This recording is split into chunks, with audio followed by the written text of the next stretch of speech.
First of all, there's two major points in this first clip. One, that not only am I the top martial artist, but it's obvious as hell. Look at the way they're shaped, look at the way they're kicking. Now think about what that means in terms of intensity, focus, and coordination. This martial art thing is called Vision Martial Arts Center. It says, I outwit them and I hit them. Muhammad Ali was not just a boxer, but a martial artist. And Bruce Lee saying the successful warrior is the average man with laser focus. Okay, a sword fight, it's like a game of chess. You must think first before you move. So mind, body, soul, and spirit. Do they have a chance against me? No. Do these guys? No. Okay? And look at this, right? Is it because this guy's tall? Now remember, all you people might say looks are deceiving. Okay? I've been doing martial arts and competing with people for a long, long time. I have a 9-year challenge. It'll be 9 years to the day next month. I know for sure when I look at people, I sum up them pretty quickly. Part of martial arts is actually, and listen carefully, learning to understand others. You must first try to understand yourself, is what Master Hyo Cho said. Again, I'm not one of his students, but this is obvious, so I'm going to quote him or paraphrase. You must first try to understand yourself, then you must master yourself. Then you must try to understand others. And if you're sent by God, obviously, he didn't say this, but it's obvious, that you should lead others. So is it because this guy's tall? No, he's not very good martial arts. You know, a lot of those guys probably beat him. But the exact way that I'm tall, the exact way it comes together, makes it clear that I'd beat this guy, I'd beat these guys, I'd beat these guys, okay? You know, some of those guys have black belts.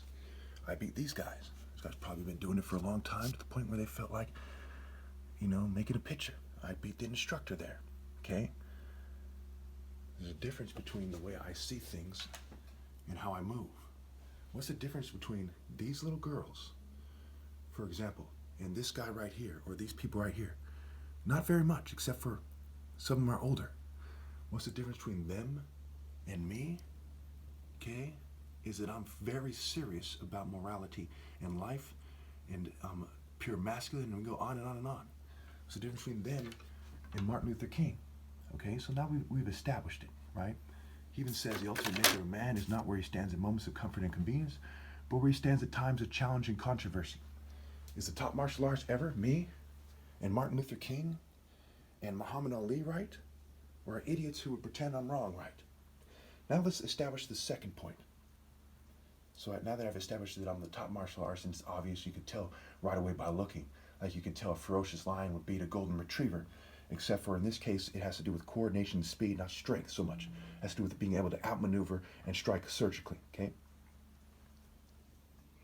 So now let's consider the second point, which is that females, okay, are dressing in a way that's sexually provocative, okay, the attractive females quite often, and they know that it comes with consequences.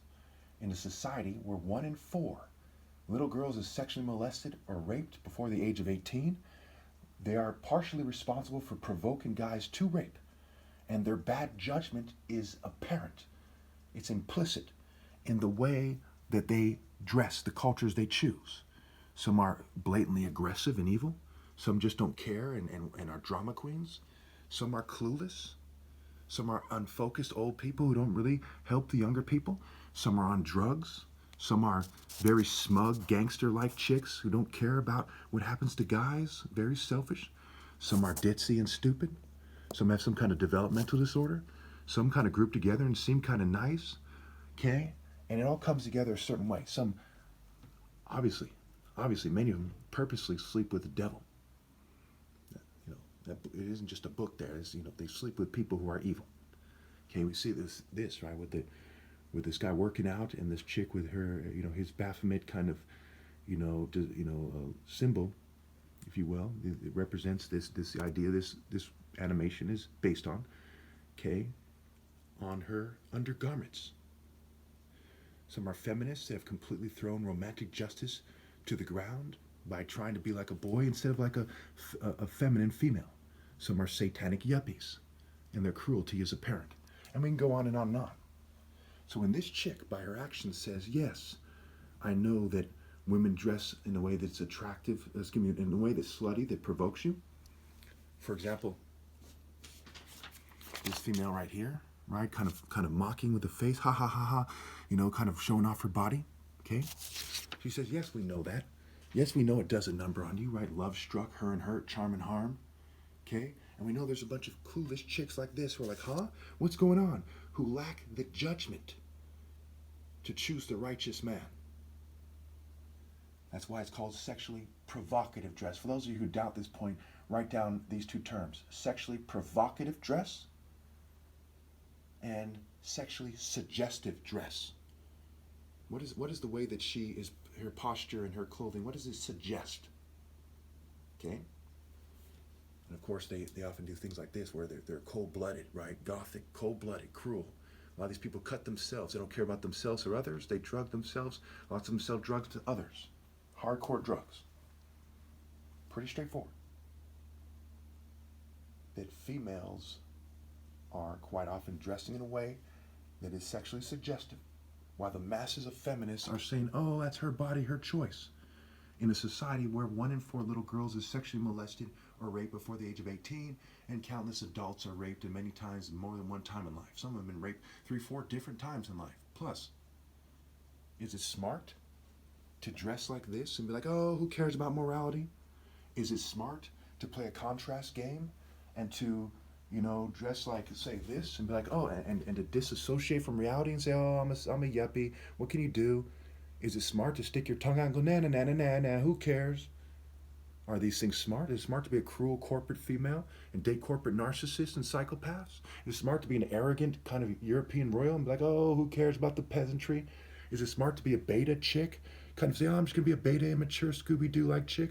Is it smart to be a dumb ditzy female? Is it smart to play this sort of devil's game?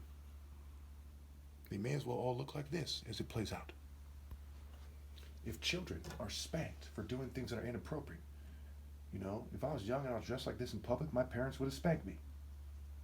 Then why should adults, why should the society that supports this slut society, why should the individuals in the society that uphold it not be flogged and imprisoned?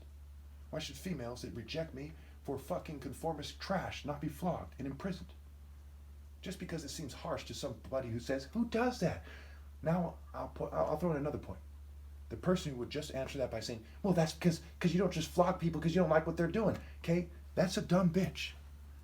I've made powerful points where there's no viable counter argument, and she's like, well, because I don't want to get flogged. Because it's not the same thing. That kind of bitch shit has no place in a debate with a brain surgeon son with a college degree who's the top martial artist ever and ever possible. Thank you.